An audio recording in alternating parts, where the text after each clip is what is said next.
The adrenal types favor savory foods rather than starchy foods, and they put on weight by eating fats and lose weight by eating salads or carbs. Whereas the thyroid dominant are gaining weight by starch and losing weight by fat. The third one is the pituitary. They usually crave creamy things, whipping cream, ice cream, creamy stuff. And to them, their health food is salad, but the most healthful thing to them is organ meats. Welcome to the Inspired Living with Autoimmunity podcast, the podcast for high achievers who want to stay sharp, focused, and full of energy despite their diagnosis. With your host, National Board Certified Functional Medicine Health Coach, Julie Michelson, where Julie helps you take your power back from autoimmunity. And now, here's your host, Julie Michelson.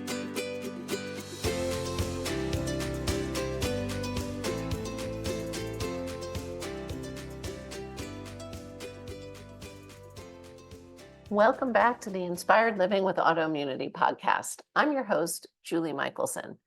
And today we're joined by Martin Pytela, the founder and CEO of Life Enthusiast. He's a respected functional medicine expert and metabolic typing coach whose mission is to restore vitality to you and the planet. In today's conversation, we're talking about metabolic typing and how it can help support mood, weight, energy, and overall health. Martin shares his experience and wisdom regarding how we can create individualized eating plans, as well as how we can compensate for living in modern society in order to support optimal health. Martin, welcome to the podcast. I feel honored to meet a compatriot, somebody who has a lot in common with me. We do. I know. I just promised you I will only keep you your allotted time, but I'm very excited for our conversation. And I would love for listeners that aren't familiar with you, I would love for you to share a bit of your own health journey and how you entered this functional medicine world and have become a trailblazer. Right. Well, the genetics, I have poor methylation, and I grew up in Czechoslovakia in a fairly rural setting. My father was a veterinarian, so I ate well, although not according to my type. But that's another story. And then when I was 24, I decided to leave the communist prison and left for Canada. And there, about 3 months in on a sawmill job, I was working physically. I was a strong 24-year-old. Then I had my insurance paid for by the union that was, unionized shop. Everything was beautiful. I went to a dentist. And I said, I haven't had a checkup in 2 years. I'm here. And the first question out of their mouth was, do you have insurance? And silly me, I said, oh, yes, I do. Sure. And then the next thing was, okay, let's do x-rays. And then on the x-rays, he showed me how terrible my teeth were and how they needed replacements.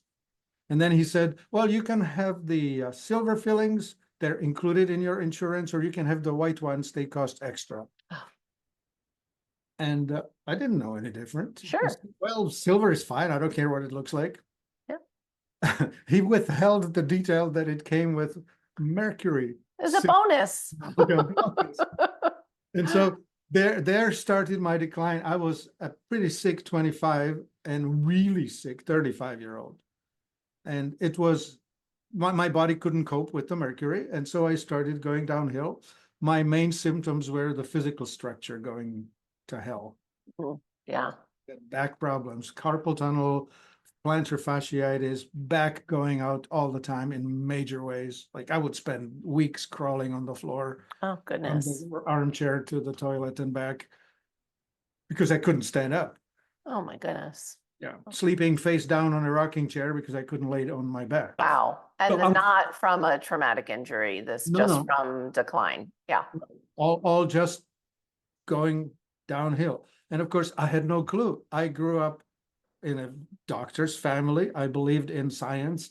Dad and I discussed principles, or I think they're called postulates and stuff. And, I watched him go do vaccinations and all that. mainstream stuff. Right. So I believed in science. Sure. So it took me a while to give up on first the surgeons, then on the chiropractors, and then on the naturopaths. And I tried all kinds of stuff, esoteric all the way. And nothing helped. Well, it all helped, right? The chiropractor would put me back in alignment, but my discs were weakened by the toxicity. So I would lose the alignment sometimes in a week, sometimes in 2 days, sometimes on the way home from the adjustment. So I would go in maybe twice a week to get myself put back together. And it's a maintenance thing. Sure. I had allergies. I went to the naturopath. They did the allergy test and said, well, you have allergies, eliminate foods. I went to the doctor. He said, we have Sudafed. And I said, will that heal me? He said, no, you'll be taking it for the rest of your life. And I think when we hear those words, it's time to run. Which I was really not wanting to admit that all of them were wrong. But in the end, it came to this. They were chasing symptoms. Right. They would see the symptom, they would try and adjust it or tweak it or whatever. Not one of them asked what's the cause of it. Right. And somewhere along the way, I had a hair trace mineral analysis done. And I remember puzzling, why is the mercury high? Yeah. Finally, years later, once I dove into the books, I mean, I read a lot. And so eventually I figured out that it was the mercury, and I found zeolite, which was phenomenally effective at binding and getting it out of me. And I also used humic acid, fulvic acid, and then I found a doctor who formulated a free-form amino acid formula, which corrected or compensated for the broken gut, right? Or once you have mercury, you have a broken gut, leaky gut. And so that's why the allergies and other things came by. And then finally, about 10 years in, I had this, you cannot carry on like this. I was getting suicidal, really. And just dark moods, not really ready to do it, but just really. And what else now? That's a lot. It was just through your own research and reading, or because you did get the hair analysis done? Because I think even today, even with podcasts and biological dentistry and much more readily available information, people don't necessarily connect the dots between amalgam fillings and mercury toxicity and chronic illness. Right. Yes. Yeah. To this day, they deny the connection. Yeah. And sure enough, the people who are not poor methylators, which is about half of the population, are coping. Not well, but coping, right? I was totally in the not coping, right? And so that's how they get away with pretending that everything's fine. It's not us, it's you. Gotcha. Because it's not everybody. Yeah. Yeah, therefore, it's not the thing, right? That the mainstream medical approach, if you can find an exception, it's not us. Right. Yeah. Yeah. So then, well, anyway, I figured it out. I did the amino acids. They started compensating for the defective digestion. So my discs strengthened. So I no longer had this wobbly spine. And amazing. By the time I was 45, I was pretty healthy. And about that time, that it was 1999, I decided to go rural. And that forced me to start making a living. And out of desperation, I thought, what do I know? Well, I know how to build a website, and I know a lot about chronically ill people. So let's put that together. And sure enough, I stopped being a management consultant and I became a health consultant. Amazing. Lucky for everybody that found you and has found you. And it is so interesting. It's very rare that I interview someone who, doesn't have a personal story that brought them to functional medicine, or call it whatever you want, but to root cause medicine and healing modalities that you might not find at your PCP's office. Yeah, maybe it takes a major disaster to propel us, the desperation of necessity. That's where change comes from. Just just give up on the mainstream ideas and just break out into somewhere else. Right? Yeah. I mean, you did it yourself, right? Oh, yeah. Same thing after 11 years of decline. My limit was about 10. At 10, I You were just quicker than me. So I want to share one of the things that your journey has led you to is becoming an expert in metabolic typing, which is something we have not talked about on the podcast before. So I'm excited for you to share your knowledge with listeners. So what does that even mean? What is metabolic typing? There's quite a bit of history, but back in 1987, Bill Walcott finally put together the fact that there are two dominances and humans are one of them. And it's sort of like left-handed and right-handed. Like if you are a right-handed person, right-hand dominant, your guitar is going to be played this way. Right. But if you're left-handed dominant, you're going to be playing it this way, which is similar enough, but you have to have the guitar strung differently for it to work. Well, in this metaphor, we have oxidizers and autonomics. An oxidizer dominant person will be alkalized by fats and proteins and acidified by carbs. And the other one, the autonomic, is reversed. He's alkalized by carbs and acidified by fats and proteins.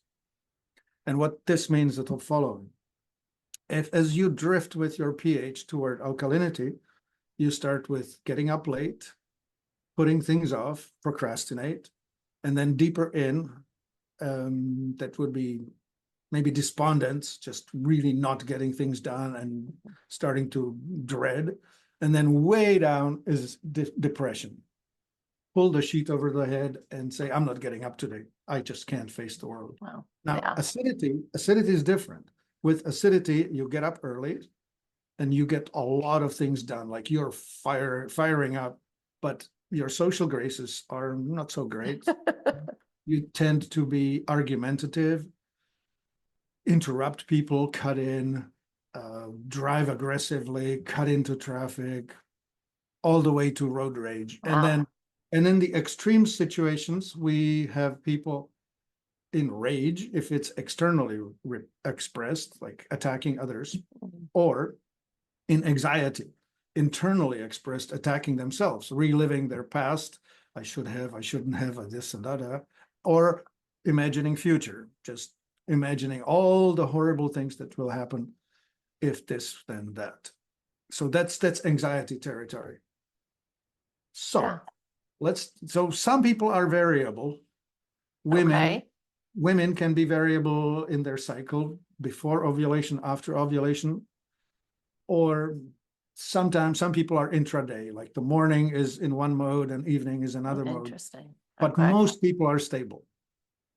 And so in the oxidizers, we have people who are overly acidic. They're known as fast, or overly alkaline. They would be known as the slow oxidizers. Okay. And so you're out there in the extreme, but you would like to live in the middle, like in the middle of those extremes don't sound good. Right. In the middle, you're flexible. You can be kind, but aggressive as needed.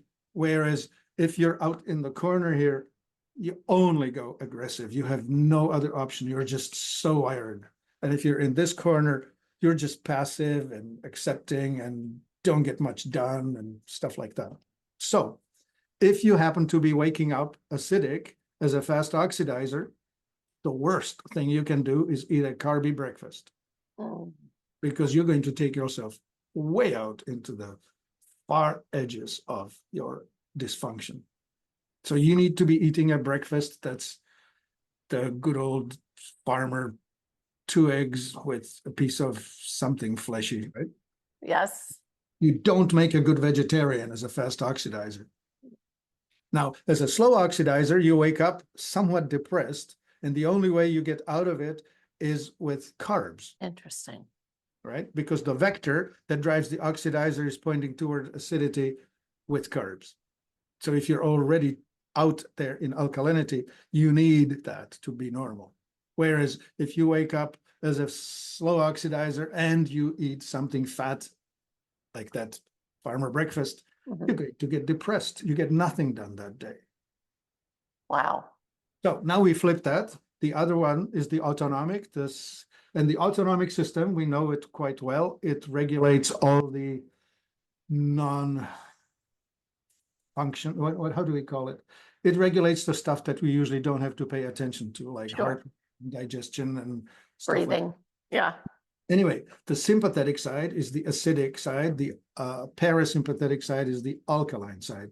But now, if you wake up as a parasympathetic, you must eat fatty things to get normal, whereas starchy things will take you over the edge. Like imagine Ernest Hemingway as a parasympathetic, and he starts drinking. The more he drinks, the more depressed he gets. Right? That's the story. So that's the whole thing of learning about pH, how at the internal fluid pH, and how it affects your mood. People who are overly acidic will be speedy and will be really smart, but really abrasive. Whereas the alkaline people, they can't think clearly. Yeah. Brain fog, slow. Yeah. And Oh. so once we learn about ourselves, we can use food to help balance. That's it. So we do a carbo push and we do a fat push, and we watch our responses. So I give myself a carbo push, something stupid like a bowl of cereal with a banana on top. Well, we can try just plain alcohol. The really amusing part is going to a party where alcohol is served, and you will start seeing where the oxidizers are getting louder and more aggressive, and they get into arguments and possibly into physical altercations. Like they just really take it on. Whereas the autonomics, they are drifting into alkalinity. So first they are jovial and friendly, then they are oversharing. No, first they say things that they wish they hadn't, and then finally they fall asleep. Wow. So it's not just the alcohol, it's that impact on. It's the carb, Wow, which is affecting the pH, which is giving rise to the behaviors. Interesting. Yeah, so that's a cool test. If you Don't do the alcohol push for breakfast, guys. are a person who has used alcohol, you will probably know which type you are, Where you fall. by how you have reacted to that. Gotcha. Right? And what about for those that might change throughout the day? You know, Well, I would imagine that's you a could little have- tougher to figure out. Yeah, you could have a response A in the morning and response B in the evening. Okay. They're rare, but it does happen. Okay. Yeah. Wow.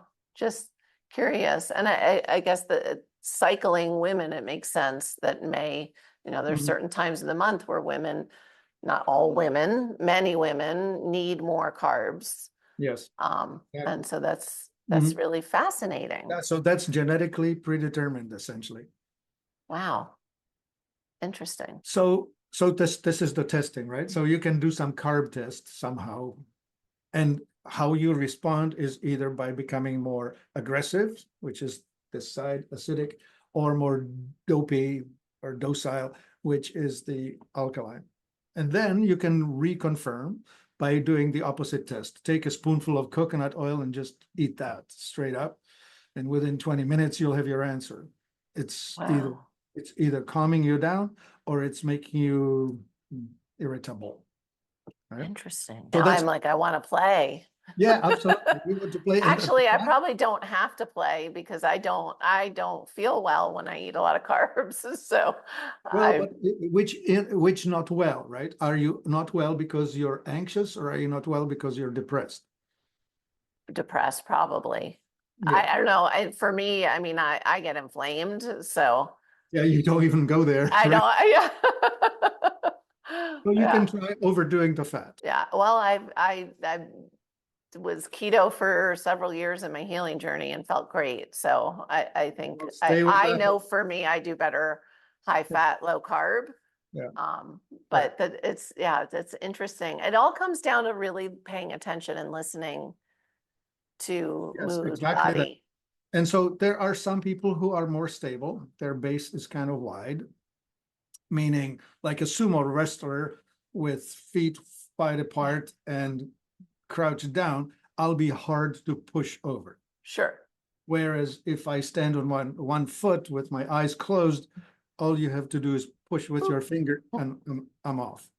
So Yeah. there are some people who are stable and some people who are quite easily moved. So it won't take too much of a difference, right? Like a one Yeah. spoonful of rice may be all that takes you from so-so to okay, or from so-so to not okay. Right. Wow.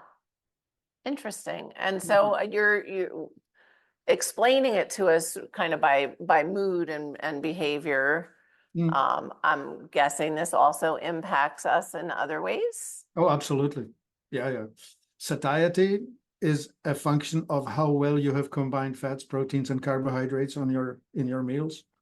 If you're hungry early, or if you're craving starchy, or if you're whatever, that's just all imbalance in your meals that you can correct. Wow. Yeah. So back to those macros, they matter, huh? Yeah. For example, the overly acid people will end up with cancer that's of the closed tumors, like breast cancer or colon cancer or ovarian cancer or prostate or that sort of thing. Whereas the overly alkaline people will get leukemia or myelomas or the non-tumor forming cancers. Interesting. Not that I'm guaranteeing you that you No.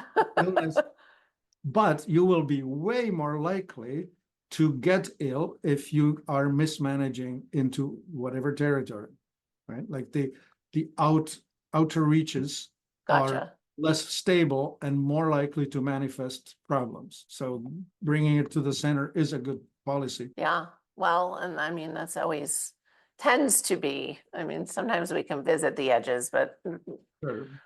living in I always say, it's back to foundational, which is yeah, so fascinating. Yeah. How did you get into this? Yeah. Well, back in 2012, 2010, somewhere around then, I found the book by Bill Walcott and I Okay. read it. And it just was just like a light bulb went off. That's why the books that I was reading about, back then, most books were written for sympathetic dominant people, where they would write these books where they were saying protein is acidifying and fat is acidic, and the best thing you can do is carrot juice. Well, it works for some people. Gotcha. You have Max Gerson, who saves people from cancer with his carrot juice and coffee enema policy. Right. But then there was this woman, Johanna Budwig, from Germany, who invented this mix of flax oil with cottage cheese, which is fats and oils. Right. And she was curing cancer with that. And then a woman calls me up and she said, I went to the something institute, starts with an H. I can't think of the word right now. They're healing people by going raw food vegetarian. Yep. And after 3 weeks of that, she was on her deathbed. Yeah. So I said, well, now you know that is not your way. You need to go buy yourself a salmon and cook that and eat that with a salad and call me in a week. Yeah. And sure enough, right? Not a raw foodist vegetarian. She was a, and so there are these three main adaptations: coastal, inland, and farming, right? The hunters in cold climates, let's just say Norway, you would be eating dried cod and fresh salmon and, I don't know, reindeer. You would have growing season compressed into about 90 days. Yeah. North of 60, there's not a whole lot of summer. Right. So then you have these coastals like Germany, England, whatever. Most of those people were fishing. Right. Back actually in Europe, back in up to maybe 1800, there was a lot of salmon in the rivers. Oh, interesting. I read a report from where I grew up, Czech Republic, and the what's their name? The servants were protesting that salmon be served no more than 3 times a week. Oh, wow. Right? Interesting. Yeah. It's kind of like organ meats, like, that Yeah, was, okay, so yeah, let's dive into this one. So there's this thing called endocrine dominance, which we also determine in the metabolic typing test. And there are 3 major ones: thyroid, adrenal, or pituitary. And women can also have ovarian dominance. In men, all men are testosterone drive anyway. yeah. So anyway, the thyroid dominant person would be slim limbs, like, I'm one of those. You can put my Mhm. hand or my fingers around my wrist. Slender arms, slender legs, tend to put on weight in the middle. So if they dysregulate, they end up looking like a big belly with stick legs. If they dysregulate. Yes, yeah. Otherwise, if they do regulate, men look like basketball players, volleyball players. Women look like the Victoria's Secret models. Leggy, trim, just, May not be busty, though. They might not just necessarily be, slender. Some Yeah. are quite busty, some are not. yes. The adrenal types, they're dominant. Well, they favor savory foods rather than starchy foods. So their health food, and they put on weight by eating fats and lose weight by eating salads or carbs. Whereas the thyroid Interesting. dominant are gaining weight by starch and losing weight by fat. So a thyroid dominant person on a keto diet is skinny. A adrenal Yeah. dominant person on a keto diet is gaining weight out of style. Wow. Interesting. That's why we have all these different diets. You have to pick the right one. Right. That people ask me all the time, well, well, what do you eat? I'll just eat what you eat. And I'm like, well, but you're not in my body. Yeah, there we go. Exactly that. And so the third one is the pituitary. The fat distribution on a pituitary is pretty even, like Cabbage Patch Doll or Pillsbury Doughboy. So you have fat ankles and fat knees, but it's just straight up. They're not that common, but you find them. It's usually the typical nerd kind of visage, larger head, curly hair, legs are X-shaped. These people tend to be supremely smart, and Interesting. they usually crave creamy things, whipping cream, ice cream, creamy stuff. And to them, their health food is salad, but the most healthful thing to them is organ meats. Ah, okay. And to them, organ meats is health food. So we now have this thing called purine. Purine is a protein that's richly present in the organ meats and red meats. Mhm. And some types do better with it than others. Thyroids, Yes. they don't do well on that. They do better on fish than they do on red meat. But if you are a fast oxidizer thyroid, you probably can handle all the red meat that can come your way. And if you're a pituitary, again, I don't know, fast oxidizer, you should be on a diet of raw liver and cooked tongue. The Oh, highest see, now we're purine good. foods are brain, liver, kidney, heart, tongue. In the plant world, it's cauliflower, asparagus. In fish world, it's sardine, anchovy, a few others, but I would have to dive into the Yeah. list to say it straight up. But Interesting. And so is there a connection then with, if we're talking purines and Yeah. meats and organ meats, then immediately I think of, the people that would tend to get gout easier than Mhm. other people. Right. Is Yeah, that so- related? Because the Okay. thyroid types are more likely to get gout if they stay on Interesting. red meat. They will probably do better on more vegetarian and the lighter, like, white fish. Gotcha. Yeah. Wow. So that's me. I am one of those. I'm a sympathetic dominant. You can hear me talk. I'm talking quite aggressively, right? That's my natural acidic modality. I can kind of, well, I can slow down, but it's a put on. Right. Disingenuine. Yeah. Right. Just be you. Right. Whereas I would expect you to be more on the pleasant, friendly, jovial, yet easy Yeah. side, right? Yes. You have the look of it. Yeah. Good. So we can guess and we can just say, okay, I'll have to live with it. That's me. So if you are a thyroid dominant, you'll lose weight with fat. Yep. If fat makes you depressed, now you're a depressed, skinny person. No, not good. So you need to find the edge. Yep. Okay. You need to find the balance where you're eating just enough fat to make you not gain weight, but not so much that it makes you feel whatever. Right. You can be a skinny bitch, right? Which You is can be. which is the opposite, right? That's the autonomic thyroid combination. It's fascinating to me. I was so excited to learn from you today. All right. It's great. Okay, so now that overlaid over top of it, right? The rules that must be followed. Do not eat refined foods. No refined grains, no refined fats, what are they? Plant oils. No refined salt, no refined sugar, no dairy that has been pasteurized or homogenized. Just don't do it. Amen.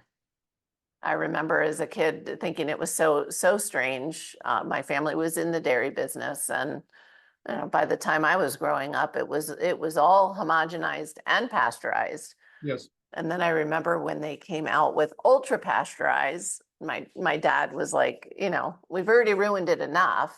Yeah, the 3-month can of milk, lots of milk, right? It will last 3 months. Yeah.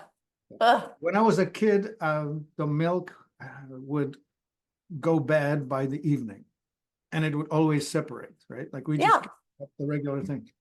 Yeah. But then I learned since that there are two kinds of cows, northern cows and southern cows. The southern would be called buffalo. And so they're typically in India or southern France, southern Italy. And so dairy made with milk from those is way friendlier to the human than the northern breed like Holstein, Jersey, and so on. The unfortunate thing is that the Holsteins and Jerseys have a better yield. They produce more butter fat. Yeah. And so they are preferred by the dairy industry, but shouldn't be. Yeah. The other day I found mozzarella bufala in my favorite. right? Love it. Right. And so those of us who don't have the genetics to handle the northern cow, we can handle the southern cow. Yes. And if we can't handle that, we should be able to handle sheep or goat. Yes. Those are my sheep, goat, and buffalo. That's the zone I live in. Right. So I have this client goes to India, eats all the paneer she wants, comes back to America and eats paneer and breaks out. Yeah. Well, I have, I know people with the diagnosed celiac that can enjoy pasta in Italy. What we've done in this country to our food system is horrifying. I was in Italy, hosted by a naturopath, and there was nothing else other than Italian bread and pasta to be had. So I thought, well, it's 3 days. What the heck? How bad can it get? Nothing happened, right? I was fine. That wild. Here, I cannot touch it. Don't do it here. Yeah. So I'm asking him, and he says, grano. That's the Italian for grain. He says, oh yeah, we grow it. It's regulated. We grow it to the old Roman standard. It still is the 4-foot tall durum wheat, not the dwarf. And it's not fertilized. It's not treated with herbicides, pesticides, you name it. It's just organic to the 2,000 years ago standard. Amazing. And what's interesting, Americans were so proud to have raised the protein level in their wheat to 13%. Yeah. The Italian. Well, and look at us now. Yeah. Yeah. Yeah. I cannot touch it. And yeah, I'm a broken person. No, you're not. It's the food system that's broken. Oh, darn. It's not you. That means I'm broken too, and I do not identify. I called myself a broken jar. I've been glued back together, but I'm not as good as new. That's that's where they make art with that in Japan, right? Oh, yeah, that's right. Yeah, Yeah. the And injuries. just fill it filled in with gold. Yeah, yeah, yeah. Do you think, this is totally an opinion question, but I'm curious. You already mentioned the higher gluten content, what we do here, but do you think that the glyphosate plays a big role as well in why we have such a gluten intolerance, wheat intolerance? Okay, two things that are antibiotics that we have in our system that we don't understand are antibiotics. Chlorine, we put chlorine in water to kill dangerous microbes, but when we ingest chlorinated water, it's the nuclear explosion all the way down to the end.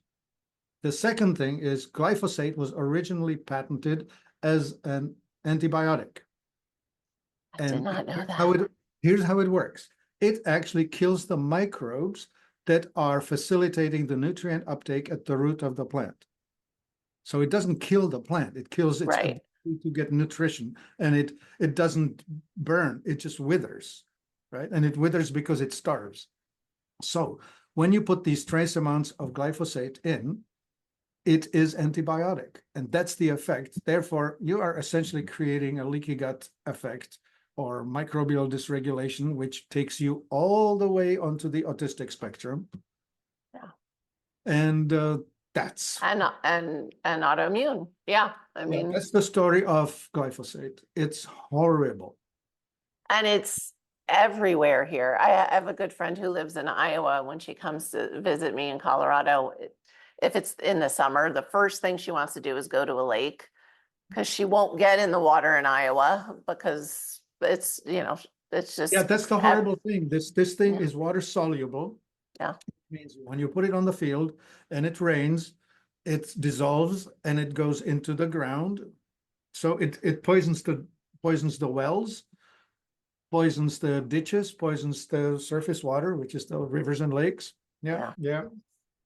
So Oof. again, back to this learning how, your metabolic typing, and understanding, we're looking for middle of the road. We want to be balanced. Yeah. Yeah, the important learnings, right? Once you know your endocrine type, you know how you gain weight or lose weight. So you don't have to worry about that. Once you know your metabolic type, you know how to, for example, go to sleep, right? Like if you are an autonomic, things that slow you down are carbs, and things that wake you up are fats. So if you want to stay up late, eat steak and lots of olive oil in your salad. But if you want to sleep, don't do that. Wow. I don't know what to recommend. Maybe a banana or 2 shots of whiskey, if that's your thing. Or create really good routines and, Right. And so, but if you're an oxidizer, vice versa, right?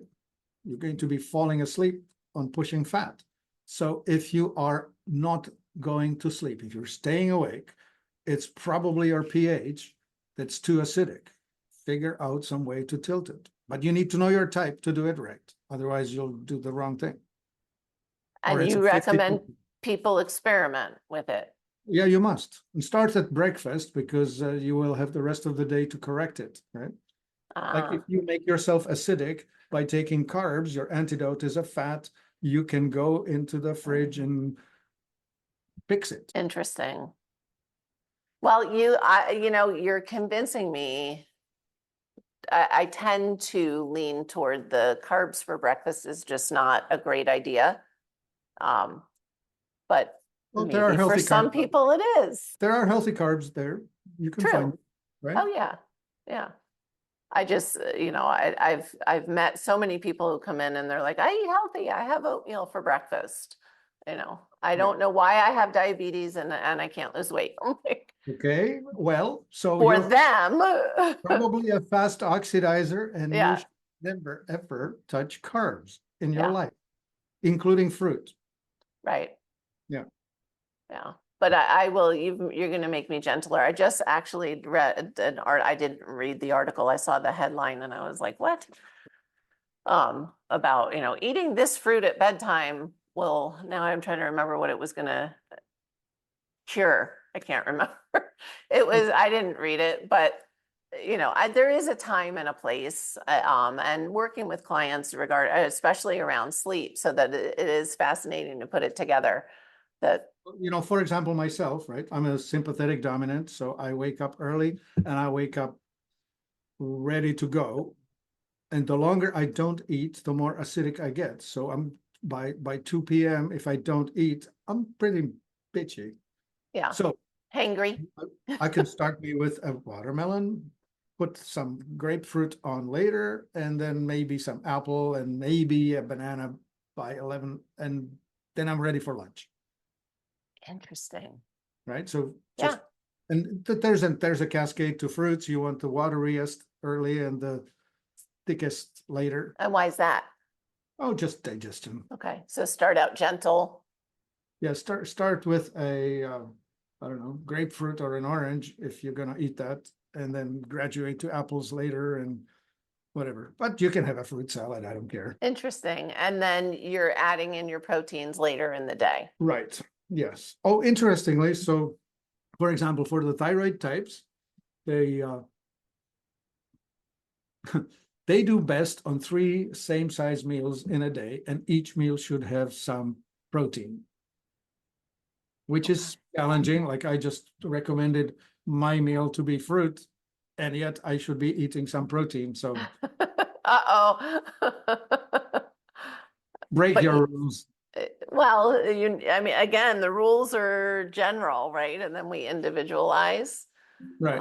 So But what anyway, about, sorry. So the thyroid types tend to be craving starchy things in the evening if they didn't have enough protein throughout the day. makes sense. Yeah. I can just visualize myself at 8 p.m. looking for some cookie or something sweet, starchy anyway. And that's your signal that you didn't get enough protein. Yep. Interesting. And what about like the adrenal types? Do they have a meal pattern like that? They like savory. They get seduced by sausages and bacons and just meals that are cooked and rich. Okay. And they gain weight on fat and lose weight on carbs. So they're Are they slim. in the minority? Are they in the minority kind of, or no? To describe the person, men are built like a weightlifter, a linebacker, just big Gotcha. shoulders, deep chest. In Okay. women, mostly you find them in gymnastics, like Okay. I don't know, Johnson. What was her first name? Shawn Johnson. She's 40 now. Or Is she really? Oh my gosh. what's this recent one? Gosh, can't think of her. Oh, I had it and now it's gone. Yeah. Anyway, she won the most decorations. Yeah. Okay. Amazing. Biles is the last name. I can't think of it. Simone. Thank you.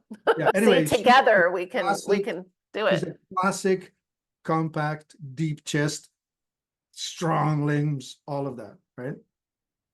Yeah. Interesting. Fascinating.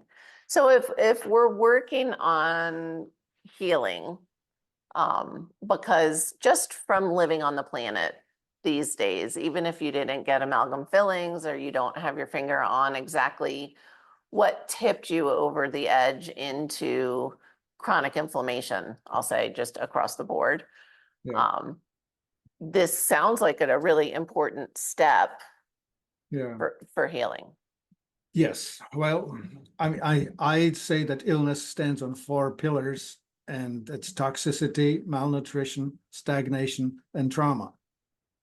And these days I add to trauma electromagnetic frequencies. All the Wi-Fi stuff that you can't see. Yeah. There's this concept or this system called voltage-gated calcium channels. Yes. And the millimeter waves are triggering all of your cells to start flooding with calcium. And calcium is the signaling molecule for fight or flight, stress side. The stress side of the autonomic system. It's balanced by magnesium. So you need to supplement magnesium if you're living in a Wi-Fi world. Which is everybody. So just period. You need to supplement with magnesium, period. Yes, yes. And but trauma is in concepts in your subconscious that all should be dealt with. I don't think we should get into it too deep here today, but Sure. definitely work on finding ways to deal with all that. Yeah. Stagnation is a miserable thing. We are sedentary creatures and should not be. When you don't have, how do I say this? We are a dynamic, balanced creature. I inhale, exhale, I ingest, excrete, I interact with the world all the time, and I must create movement. And so, for example, when you walk for 30 minutes a day, you don't get constipated, right? Like, Well, and if you think of our lymphatic system requires movement yeah, to supremely work. important. Otherwise, you're turning into a swamp. Yeah. And you feel like a swamp too. Yeah, yeah, yeah. You do. You Yeah. do. So, yeah. Okay. So then what else? Oh yeah, the malnutrition. Of course, the industrial food is presenting us with these highly processed, super seductive foods that pretend to be nutrition. And the general idea of calorie rich but nutrient poor is too common in the processed foods. Yeah. The malnutrition happens at the tail end of eating in fast food restaurants or restaurants in general and buying groceries as we are presented them. Yeah. And boxes and bags and yes. Yeah. So we need to compensate for that. You need to push the pigments, the rainbow foods, and you need to even concentrated foods. We actually have a business. I'm the CEO of a company called Exula Foods, where we manufacture these superfoods. So those are highly. So we can compensate for what we're getting. Yeah. Amazing. Just a little detail, for example, the mineralization of vegetables today is about 10% of what it was 150 years ago. So now you would have to eat 10 pounds of broccoli to make up what your grandmother got out of a pound of broccoli herself. It's incredible. I'm hoping that regenerative farming will start taking hold now. Oh, heck yeah. I am We so need it. hopeful. I'm so hopeful now. Yeah. I'm hopeful that Kennedy gets his way. Yeah. And we'll see changes in how things are done, both in big food, big chemistry, big Pharma. pharma, the name, all of the large business. All the big blank. Yeah. Well, I'm hoping that money will be taken out of politics and outcome, merit will prevail over whatever the heck we have right now. And the beautiful thing is I know, we know the body can heal, and they've also already proven so can the earth. Yes. So hopeful is the word. That's the word. Mm-hmm. Yeah. Okay, so the last of them is toxicity, Mhm. and there's plenty of it. Think of volatile organic compounds, all the smelly things that are presented to you. Some of them you can't smell, like formaldehyde from the laminated flooring that you just put in your house, Right. or the vinyls and whatever else that's gassing off in your nice new car. Mhm. All of those things, those people with our genetics should never buy a new car. Yes, true. 2 years, 3 years, that's how long it takes for it to just gas off. Yeah. Yeah. I love that you said all those smelly things. I am very rarely have I ever had anybody say, can you smell that? And I haven't been way ahead of them. And it is, I believe, a sign of, being a poor detoxer and having, that's something I work on all the time is detox. Yeah. So I am using zeolite every day. It's a binder. It binds the VOCs. It binds ugly plastics and it binds ugly metals. So And you I use could, it away from other supplements and things? no, I just take a capsule of it with my morning drink, which has Okay, Himalayan salt, iodine drops, and what the heck else? Oh, humic and fulvic and zeolite. nice. That's my insurance policy every morning. Yeah. Wow, which is, it is so important. I think we have, not I think, we have come so far from our natural state and nature that we need to supplement with certain things. We need to make conscious choices about things to compensate for the world we live in. Well, so Yeah, I think that's it. that's brilliant. Yeah, I mean, it's the same thing. You put on an extra jacket if it's cold outside. Well, living here now in the industrialized world, there are no exceptions. You probably have to take the zeolite because you are getting toxins. I mean, you're in traffic and the metals that are in the brake pads of the automobiles are wearing off every time somebody steps on the brakes. Right. And the rubber that's wearing off on the tires and the exhaust that's coming on from the engine and so on. Yeah. Like all you have to do is just get in traffic. You're inhaling it. Or if you live in farm country, then your neighbors are using things you might not like, your body may not like. 2 billion tons a year in the United States It's of glyphosate. insane. It's crazy. Not tons, 2 billion pounds. It's still crazy. Yeah, no, it's this much is too much. Amazing. You've Mm. already given us so much to think about, but what is one step that listeners can take starting today to improve their health? Well, the one thing is pay attention to your moods and then look back what you ate an hour earlier and how the balance was. Was it more fatty or was it more starchy? And start fiddling with that. I love it. I love just something that most listeners haven't been doing. So I think that's fantastic. And where is you, and we'll have all the links in the show notes, but where's the best place to find you for people that are listening on the go? Yeah, through the website, life-enthusiast.com. We are on media, on LIFENTCO on YouTube and Telegram and X. We're there. Love it. Amazing. Martin, thank you so much for your time and your depth and wealth of knowledge that you shared with us today. Yeah, it's a real pleasure talking to you. Thank you. For everyone listening, remember you can get the show notes and transcripts by visiting inspiredliving.show. I hope you had a great time and enjoyed this episode as much as I did. I'll see you next week. Thank you for listening to Julie Michelson's Inspired Living with Autoimmunity. Did you enjoy this episode? Please like, share, and subscribe wherever you listen to podcasts.